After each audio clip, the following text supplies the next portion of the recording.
If you have bird feeders, if you hope to have them in the future, if your parents have bird feeders, you should know how to spot a sick house finch, because if you don't, there's a possibility your feeders are doing way more harm than good. I think a lot of people's bird feeder maintenance consists of just like getting one, sticking it outside, and then refilling it when it's empty, which like, no shame, I didn't know any better for a long time, but like if you're not regularly cleaning and maintaining your bird feeders, they spread so much disease. Like imagine if your favorite restaurant stopped washing anybody's forks, stopped even like clearing food off between parties, just kept like piling more food onto the table and then let it get rained on and baked with the sun. Like you would get sick really fast, right? Like birds are not immune to that shit. Bird feeders also gather a bunch of birds into one place, which creates a really great opportunity for diseases to spread. And house finches are just a great example of this because they get diseases that we can see. House finches are incredibly susceptible to both conjunctivitis, which looks like this. They get like these red crusty eyes. You can see them like rubbing their heads on things because they're like really itchy, and also avian warts, which look like this.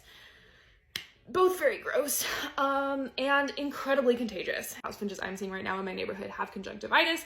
I'm about to start like knocking on my neighbors' doors that have bird feeders and asking them if I can clean their bird feeders, because like it's obviously somebody else's yard is like spreading it, and it's concerning me so much. Within the bird world, there's debate on whether feeding birds is something that any of us should be doing, whether it ever helps more than it hurts because of all of those risks. So if you know yourself and know that you're not going to maintain a cleaning schedule and know that you like don't want to do the work to like research what it looks like, there's like a lot of intricacies to like safely feeding birds. Just don't get bird feeders. Like there's no shame in it. There are a lot of people who love birds who don't feed birds because of all of that. I've definitely been far from perfect at it. I'm learning new things all the time. But in general, your bird feeders and your bird baths should be getting cleaned at least every 2 to 4 weeks. That's like bare minimum baseline, what we should all be doing.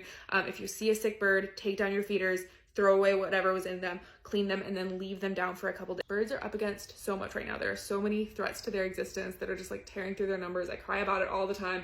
If we are going to, in the midst of that, invite them into our yards, we owe it to them to be doing the work to make sure that's like a safe experience for them, and we're not putting them in harm's way. I believe in you.